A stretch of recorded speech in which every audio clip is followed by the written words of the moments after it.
변화와 혁신의 리더십 제11차 시 제4차 산업혁명과 리더십 강의를 시작하겠습니다. 오늘은 4차 산업혁명 시대에 필요한 리더십은 어떤 것들이 있는지에 대해서 학습하도록 하겠습니다. 클라우드 슈밥이 2016년에 출판한 제4차 산업혁명 The Fourth Industrial Revolution에서 소개한 4차 산업혁명 시대의 주요 이슈는 디지털 정체성, 웨어러블 인터넷, 사물 인터넷, 스마트 도시, 빅데이터, 인공지능, 블록체인, 공유경제, 3D 프린팅, 첨단 소재, 자율주행차, 자동차, 생명공학 기술 등 다양한 첨단 기술이 나타나 있습니다. 이 시대에는 코비드-19이라는 바이러스 침투로 인해서 기존과는 다른 차원의 삶을 경험하면서 제4차 산업혁명 시기를 앞당기게 되었고, 인류의 과학기술과 문화는 전에 경험하지 못한 새로운 차원으로 접어들고 있는 중입니다. 4차 산업혁명의 기술 시대에 살면서 3차 산업혁명 시대에 이룩한 리더십 컨셉으로 살아간다는 것은 시대에 뒤떨어진 발상이겠죠. 과거의 리더십을 전혀 무용지물로 돌릴 수는 없지만 앞으로 더 발전될 기술혁명의 시대에 우리가 새롭게 인식하고 받아들여야 할 리더십이 무엇인가를 생각해 보는 것은 매우 중요합니다.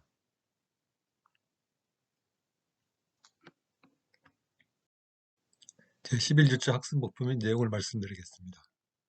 제11주차 학습 목표는 제4차 산업혁명과 리더십의 이해입니다. 주요 학습 내용은 4차 산업혁명 시대에서 변혁적 리더십은 어떠한 것인지를 이해하는 것입니다.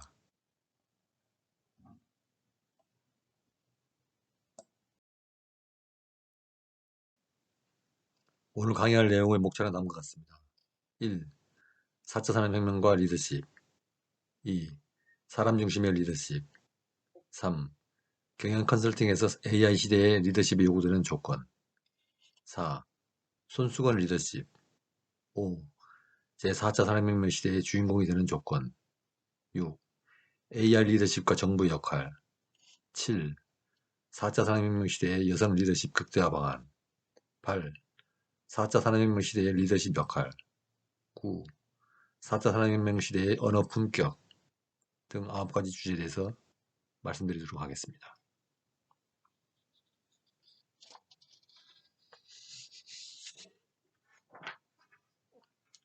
이 주제들은 어떤 일관된 논리나 법칙에 의해서 작성된 것은 아닙니다. 제4차 산업혁명 진입기에 들어간 지금 언론이나 인터넷에서 거론된 여러 학자들의 의견과 주장을 모은 것입니다. 다소 엉뚱한 이야기도 있지만 우리의 상상력과 창의력을 자극하기에 충분히 도움이 될 수 있으리라 생각합니다. 이런 점을 염두에 두고 학습하도록 하겠습니다.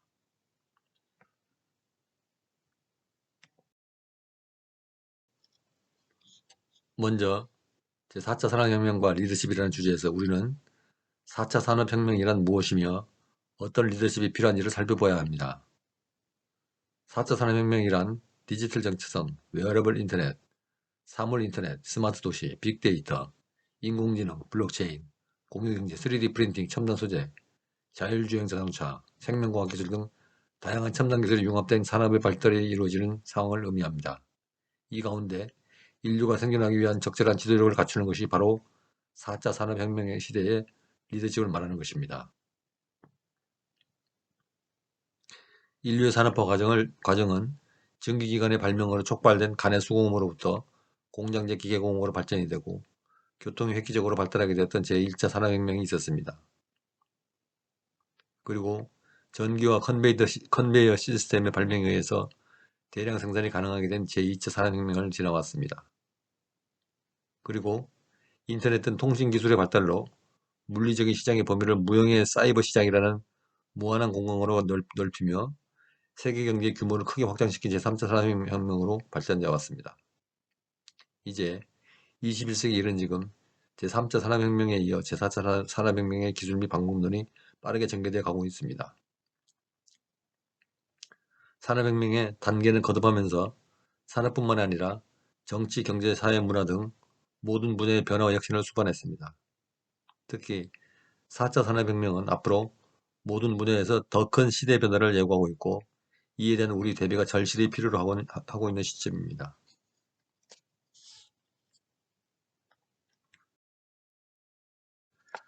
산업혁명의 역사에 대해서 좀 더 구체적으로 알아볼까요? 제1차 산업혁명은 1760년부터 1840년까지 증기기관의 발명에 따라서 수공업에서 벗어나 기계와 화학제조, 철강산업 및 공장이 등장하는 변형의 시기를 말합니다. 제1차 산업혁명은 18세기에서 19세기에 걸쳐 유럽과 미국에 걸쳐서 일어났습니다. 주로 농경사회에서 산업화된 도시로 바뀌는 시기로서 증기기관의 발명과 함께 철강산업의 핵심적인 역할을 했습니다. 제2차 산업혁명은 1870년 제1차 세계대전 직전부터 1914년 사이에 일어난 기술혁명, 전기 및 전자제품의 발명으로 인간 생활이 융태해졌습니다. 전구, 전화, 모터, 추궁기, 내연기관 등이 등장하고 기존의 철강 및 석유 분야에서 대량 생산을 위해 전기를 사용했습니다. 특히 베스머 제렌법에 의해서 강철의 대량 생산이 가능해졌습니다. 전기, 전화, 철도가 세계화의 물결을 만든 시기이기도 합니다. 제3차 산업혁명은 1970년대 컴퓨터 등장으로 시작된 정보화 혁명의 시대를 말합니다. 제3차 산업혁명의 발전에는 개인용 컴퓨터, 인터넷 및 스마트폰 등 정보통신 기술이 포함됩니다. 2011년 제레미 리프킨의 제3차 산업혁명이라는 책의 제목에서 나온 용어로서 디지털 혁명이라고도 합니다. 아날로그 전자 및 기계장치에서 현재 일을 가능한 디지털 기술에 이르기까지 발전을 가리킵니다. 제4차 산업혁명은 2010년대 이후 인공지능과 사물 인터넷 기술을 통해서 현실 세계와 가상 세계가 융합되는 새로운 기술 혁신을 말합니다. 이 용어는 클라우스 슈밥이 2016년 다보스 포럼에서 처음 사용했습니다. 기술이 사회와 심지어 인간의 신체에도 내장되는 새로운 방식을 대표하는 디지털 혁명 위에 구축되고 있습니다. 네 번째 산업혁명은 기술 발전에 의해서 특징지어졌던 이전의 세 가지 혁명과 근본적으로 다른 점이 존재합니다. 제4차 산업혁명의 기술은 수십억 명의 사람들을 계속해서 앱에 연결하고 비즈니스 및 조직의 효율성을 획기적으로 향상시키며 더 나은 자산 관리를 통해서 자연환경을 재생산할 수 있다는 커다란 잠재력을 가지고 있습니다. 일부 사상가는 4차 산업혁명 시대에는 제5차 산업혁명과 동시에 진행된다고 주장을 하는데 제5차 산업혁명에는 양자 물리학이 활성화되고 인간의 DNA 편집이 자유로워져서 수명의 조절이 가능하며 심지어 복제 인간에게 영혼 이전이나 기억을 이전하는 고도 유전자 기술이 활성화되고 차원간 이동, 외계 행성 여행, 외계 행성의 테라포밍, 즉 인간이 살 수 있는 환경을 만드는 것도 가능한 세상을 말합니다. 중력을 극복한 여행수단의 개발, 인공지능 로봇에 의한 생산과 자원관리 등이 이루어지는 세상입니다. 꿈같은 세상이죠.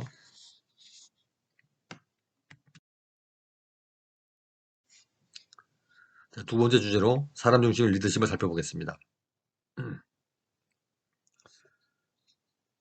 사람 중심의 유연한 리더십은 자유롭게 개방된 조직 문화를 만들고 이런 조직 문화를 통해서 혁신과 창의를 향상시켜 지식 생산성을 높이며 결국 기업의 가치 창조로 연결시키는 리더십을 말합니다. 즉, 조직 구성원의 인격을 대우하며 그들의 의견과 아이디어를 존중하고 개방화된 소통으로 조직을 리드해서 활력을 불어넣으며 창의 상상력을 통해 혁신 아이디어를 자유롭게 제안할 수 있게 하는 등 사람 중심 경영을 실천하는 리더십을 말합니다. 이것은 새로운 가치 창조를 통해서 생존과 변화를 주도한다는 것입니다. 결국 변화의 소용돌이 속에서 모든 기업이 생존을 도모하고 더 나아가 새로운 시대를 주도하기 위해 스스로 변화하고 있는 가운데 이런 변화를 성공시키기 위해서는 리더가 핵심입니다. 조직의 리더가 어떻게 생각하고 행동하느냐가 중요합니다. 리더는 조직의 비전을 현실화하는 역량 그 자체인 동시에 리더가 바뀌면 조직의 가치관이나 문화가 변동될 정도로 조직의 모든 변화에서 시작점이기 때문입니다. 리더가 CEO만을 의미하는 것은 아닙니다. 리더는 변화를 미리 감지하는 통찰력부터 이를 뛰어넘어서 새로운 변화를 통해서 지속 발전하기 위한 노력이 필요합니다. 특히 이런 가운데에도 리더에게 가장 중요한 모습은 바로 구성원을 중심에 둔 소통입니다. 권력이나 통제, 성격이 강한 결지자 같은 리더가 지배하던 시대는 끝났습니다. 이제 리더는 통찰력을 바탕으로 스스로 끊임없이 변화하고 지속된 소통을 바탕으로 구성원들이 도전하고 열정을 발휘할 수 있는 환경을 만들어줘야 합니다. 그리고 먼저 움직여서 모범이 될 수 있는 도우미가 되어야 합니다. 포춘 코리아 본부장인 최수종 씨는 2017년 대한민국 리더대상 심사평에서 4차 산업혁명 시대에 필요한 리더십은 사람 중심의 리더십이라고 주장하였습니다. 그 말을 옮겨보겠습니다. 인류가 아직까지 경험하지 못한 상상하기 힘든 변화를 몰고 올 4차 산업혁명 시대에 필요한 리더십은 무엇이겠습니까? 그건 역설적으로 사람 중심의 리더십입니다. 사람 중심의 리더십은 조직 구성원을 인격적으로 대우하며 그들의 의견과 아이디어를 존중하고 소통으로 조직을 리드해서 활력을 불어넣으며 창의력 상상력을 통해 혁신 아이디어를 자유롭게 제안할 수 있게 합니다. 이번 2017년 대한민국 리더 대상 수상자들은 이미 사람 중심의 리더십을 실천하고 있습니다. 한중갑 농심 켈로그 대표는 2014년 7월 취임한 이래 지역사회와 상생하며 나눔 문화를 전파하기 위해서 다양한 활동을 실시한 공로로, 노후나 파나소닉 코리아 대표는 기업인인 공존 공영 정신을 바탕으로 더불어 잘나가는 사회를 만들기 위해서 다양한 CSV와 CASR 활동의 공로로, 강남은 홈앤쇼핑 대표는 더욱 전문적이고 체계화된 사회공헌 활동을 수행하기 위해서 사회공헌 센터를 발족해 스펙트럼 확대에 주력한 공로로 인정받아 새 CEO 모두 2년 연속 수상하는 영광의 주인공이 됐습니다.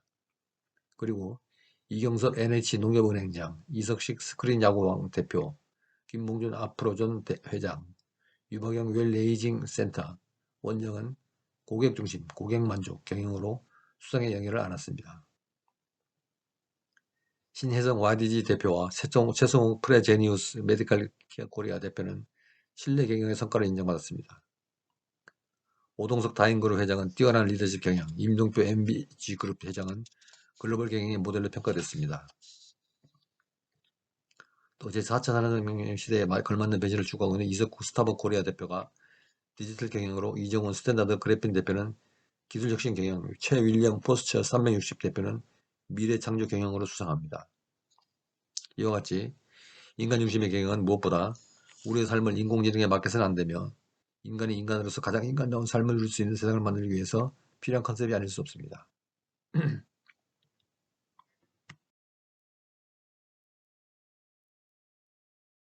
이번에는 경영 컨설팅에서 AI 시대의 리더십에 요구되는 조건에 대해서 생각해 보도록 하겠습니다.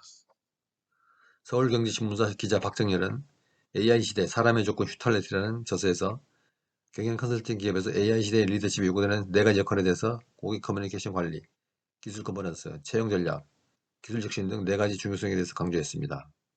첫째, 먼저 고객 커뮤니케이션 관리입니다. AI 경영 컨설팅 회사의 기업 고객은 대부분 정부기관 또는 포춘 500 기업입니다. 이러한 대기업 고객은 내부에 수많은 조직이 존재하고 따라서 AI에 대한 수많은 질문과 요청들이 서로 다른 사람을 통해서 전달이 되는데 이때 일관적인 대답을 하는 것이 중요합니다. 질문은 크게 다음과 같습니다. 이러저러한 것을 해보셨나요? 이러저러한 것이 기술적으로 가능한가요? 이러저러한 것을 하기 위해서 어느 정도 시간과 비용이 드나요? 이러한 질문은 경험에 따라 주관적인 판단이 많이 개입될 수 있으며 회사 내에서 돌아가는 수많은 프로젝트와 그 결과에 대해서 폭넓게 알고 있지 않다면 대답의 내용은 많이 달라질 수 있습니다. AI 조직의 리더십은 따라서 과거 및 기존 프로젝트 리더들과 지속적인 소통을 통해서 성공적인 프로젝트, 그렇지 못한 프로젝트, 그리고 학습을 통해서 배운 것들에 대해서 업데이트가 되어야 합니다. 적어도 한 기업 고객 내에서는 대응의 일관성이 매우 높아야 하므로 한두 개의 사업 기회가 많은 핵심 기업 고객들을 전담하는 사람들이 배치돼서 모든 커뮤니케이션에 참여하고 가이드를 해야 된다는 것입니다. 두 번째, 기술 거버넌스, 즉 기술의 지배구조에 관한 내용입니다. AI 경영 컨설팅 회사는 기업 비즈니스 특화된 AI 개발을 하면서 여러가지 솔루션을 내부적으로 개발합니다. 문제는 서로 다른 프로젝트의 개발자들의 숙련도 및 개발 성향이 다르기 때문에 같은 문제를 풀 때 서로 다른 방향으로 솔루션을 사용한다면 또는 전혀 다른 솔루션을 가져다 씀으로써 추후 유지 보수를 어렵게 만들기도 합니다. 리더십은 각 프로젝트에 사용되는 기술적인 방법을 리뷰하고 점검함으로써 AI 개발 및 시스템 유지 보수의 일관성을 유지시킬 수 있습니다. 세 번째, 채용 전략입니다. AI 경영 컨설팅 회사 리더십의 가장 중요한 역할 중 하나로 채용을 들 수 있습니다.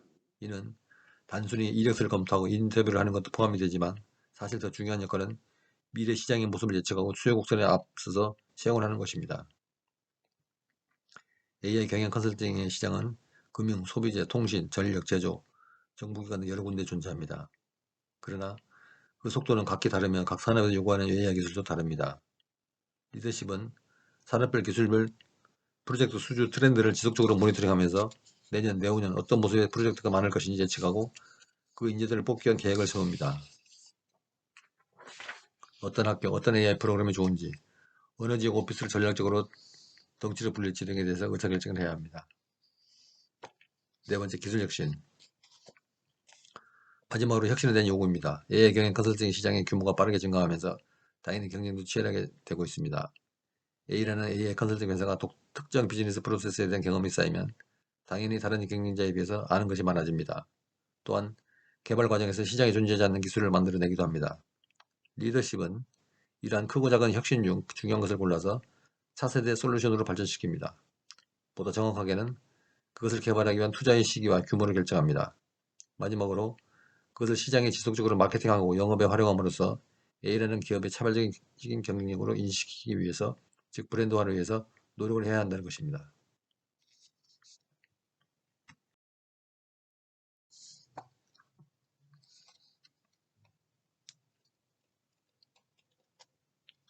다음은 손수건 리더십에 대해서 알아보겠습니다.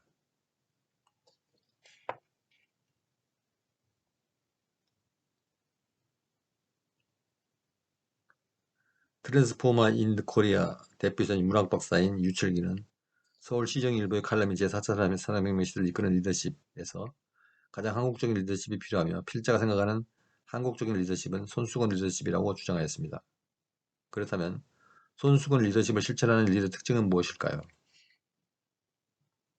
첫째, 손수건 리더십을 발휘하는 리더는 성과를 내는 목표에 집중합니다. 즉, 목표의식이 분명합니다. 손수건은 바로 그 순간에 필요한 하나의 목표에 집중하고 그것을 완벽하게 해냅니다. 즉, 코를 푼다, 손을 씻은 후 손을 닦는다, 이마에 흐른 땀을 닦는다, 야외 벤치에 앉을 때 깔고 앉는다, 무엇인가를 담을 봉투가 없을 때 그것을 담는 역할을 합니다. 신사의 양복 주머니에서 멋을 드러내도록 돕고 숙녀의 핸드백 또는 손에서 밀을 드러내도록 보조 역할을 합니다. 야외 활동 중 상처가 났을 때 붕대 역할을 하고 무엇인가를 매달아야 하는데 끈이 부족할 때 연결끈의 역할을 합니다. 소설 노란손수건에서처럼 사람을 연결하는 신호 역할을 하기도 합니다. 이외에도 변화무쌍한 손수건 역할은 셀 수 없이 많습니다. 리더의 역할도 그렇습니다. 꼭 필요한 순간에 가장 적합한 처방을 내리고 시기적절하게 대처하는 능력이 필요합니다. 성과를 내는 리더는 손수건처럼 필요한 바로 그 순간에 필요한 하나의 목표에 집중하고 그것을 완벽하게 해내는 선택을 할 수 있어야 합니다. 둘째, 관계의 능력입니다. 앞에서 손수건의 용도를 나열하여 했습니다. 손수건은 어떤 순간, 어떤 상황에서도 사용이 되도록 자신을 현실합니다. 집단을 구성하는 사람들은 각기 다른 독특한 개성을 지닌 사람들입니다. 하나의 집단 목표를 위해서 리더는 각기 다른 색깔을 가진 사람들을 조화롭게 배열하고 각기 다른 모양의 조각을 지닌 사람들을 적재적소에 배치하는 선택을 해야 합니다. 때에 따라서 그 순간에 필요하지 않은 조각을 어떻게 할 것인가도 선택해야 합니다. 필자는 가끔 어린 시절에 할머니의 손수건을 떠올립니다. 먹을 것이 귀하던 시절에 잔치집에라도 가게 되면 집으로 돌아오실 때 할머니 손수건은 손자에게 줄 과자나 떡을 담은 봉투로 변하곤 했습니다. 그때는 그것이 싫었습니다. 그러나 이제는 그것이 손자를 향한 할머니 무한한 사랑이었다는 것을 압니다. 리더는 함께하는 사람들에게 무한 사랑을 줄 수 있어야 합니다. 관계는 사랑을 영양분으로 무르익는 열매이기 때문입니다. 셋째, 감각적 민감성입니다. 우리가 정보를 습득하고 세상을 이해하는 것은 보고, 듣고, 냄새를 맡고, 느끼고, 맛보는 행위, 오감을 통해서 하고 있습니다. 손수건은 한 장의 천으로 되어 있어서 그렇기도 하지만 어떤 역할을 할 때 온몸을 바칩니다. 리더 역할도 다르지 않습니다. 시시각각 변하는 시대에 리더가 변화를 어떻게 받아들이냐는 그 집단의 발전과 도태의 중요한 갈림길이 될 것입니다. 어떤 일을 할 때 모든 감각을 동원해서 정보와 지식을 습득하고 그것을 바탕으로 그 순간에 가장 합당한 판단을 내리는 선택을 하는 것이 특히 중요한 리더의 역할입니다. 네 번째, 융통성입니다. 융통성은 우리에게 선택의 폭을 넓혀줍니다. 선택의 폭이 넓다는 것은 그만큼 성공의 기회가 많다는 것을 의미하기도 합니다. 손수건은 어떤 상황이 발생하면 자신의 몸이 구겨지고 더러워지고 찢겨지는 것을 마다하지 않습니다. 그 순간에 맞게 빠르게 변형합니다. 리더는 어떤 일이 작동을 하면 그 방법을 계속 사용하지만 만일 그 방법이 작동하지 않으면 끊임없이 다른 방법을 시도하는 선택을 해야 합니다. 리더의 융통성은 어떤 일에 대한 집단의 성공의 가능성을 크게 높이는 역할을 합니다. 지금까지 살펴본 바와 같이 제4차 산업혁명 시대에 요구되는 리더십은 우리 한국인의 정서에 가장 적합한 손수건 리더십입니다. 인공지능, 사물 인터넷, 로봇, 빅데이터, 프린터 등 3D 프린터 등 첨단 기술이 발전할수록 우리는 그 기술을 잘 받아들여서 우리의 삶을 더 풍요롭게 발전시키도록 활용하면 됩니다. 15세기 세종대왕은 이미 제4차 산업혁명 시대에서 요구되는 손수건 리더십의 특징을 몸소 실천하였으며 인재경영, 지식경영, 시스템 경영을 통해서 성공한 리더가 되었습니다. 우리 한국인은 제4차 산업혁명 시대를 선도할 수 있다는 충분한 역사적 근거가 됩니다.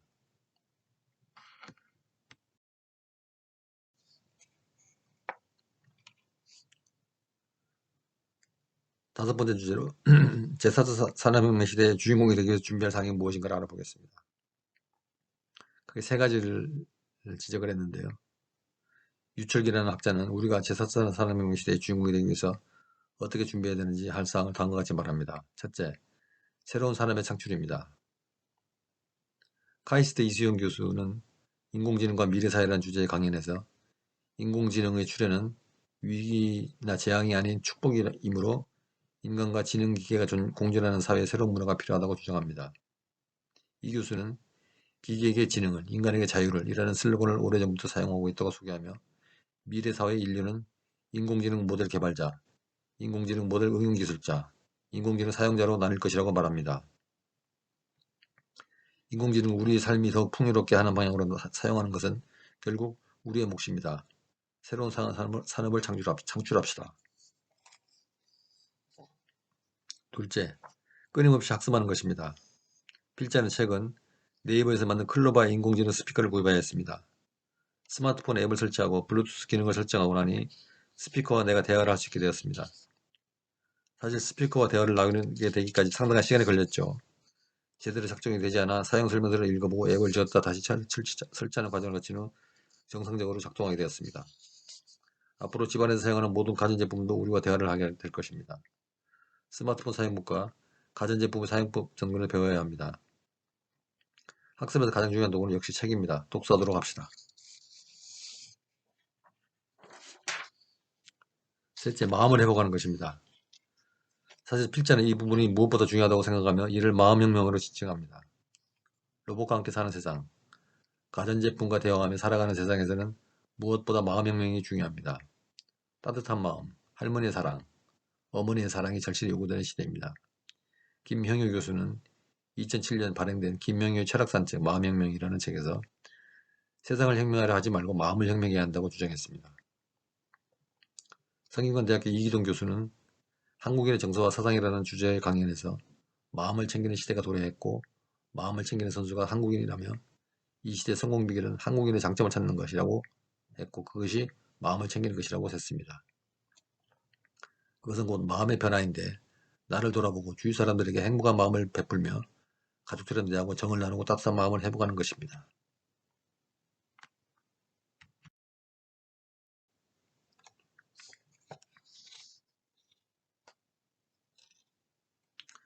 다음 주제는 AI 리더십에서 정보기관이 지켜야 할 10대 원칙을 말씀드리겠습니다. 인공지능 신문사 최창현 기자는 미 백악관은 AI 리더십에서 정보기관이 지켜야 할 10대 원칙을 발표했다고 말했습니다. 강력한 혁신 세계를 구축하고 AI의 위험이 없는 사회를 정착시키겠다는 리더십을 유지하기 위해서 정보기관이 지켜야 할 10대 원칙을 공개했습니다. 이 제안은 2018년 2월 11일 트럼프 행정부 행정명령 인공지능 분야에서 미국의 리더십 유지의 일환입니다. 미국 행정부는 미국 인공지능 이니셔티브를 시작하라는 행정명령을 발표하는 등 AI 분야에서의 미국의 리더십 공고해야겠다는 의지로 AI는 어마어마한 경제적인 잠재력을 드러내면서 산업과 인류에 크게 영향을 미칠 힘을 지니고 있습니다. AI는 단순히 뛰어난 기술 개발뿐 아니라 뛰어난 정책 수립이 필요한 문제이기도 합니다. 따라서 탄탄한 국가적 AI 전략이란 AI 가능성을 지속적으로 탐구하고 AI로 인한 수많은 영향에 대비하며 미국을 AI 선두국가 반열에 유지하는 것을 의미합니다. 이번에 발표된 미 정부기관이 지켜야 할 10개 원칙은 다음과 같습니다. 첫째, 정부는 강력하며 신뢰할 수 있는 AI 애플리케이션 적용을 촉진해야 한다. 둘째, 의사결정 과정과 피드백 프로세스에 이들을 참여시켜서 대중의 참여를 유도한다. 셋째, 건전한 판단을 위한 과학적 진실성을 유지한다. 넷째, 기관들의 철저한 위험평가로 딥페이크와 같은 위험한 기술을 피하도록 한다. 다섯째, 제한되는 모든 규정의 사회적 영향을 평가해야 한다. 여섯째, 모든 접근 방식은 변화무쌍한 AI 영역에 적용할 수 있을 만큼 유연해야 한다. 일곱째, 반드시 불법적인 차별이 없도록 하라. 여덟째, 사람들은 항상 자신이 이해하지 못하는 것에 회의적이므로 투명성을 통합해야 하며 포함하는 것이 항상 사용형 증거로 이어진다는 점을 기억해야 한다. 아홉째, 모든 데이터는 프라이버시를 위해서 보안돼야 하며 개인의 도용을 피해야 한다.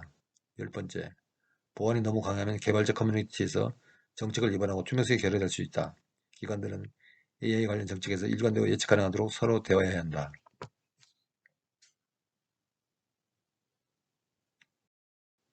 비디오 2에서 수업이 계속됩니다.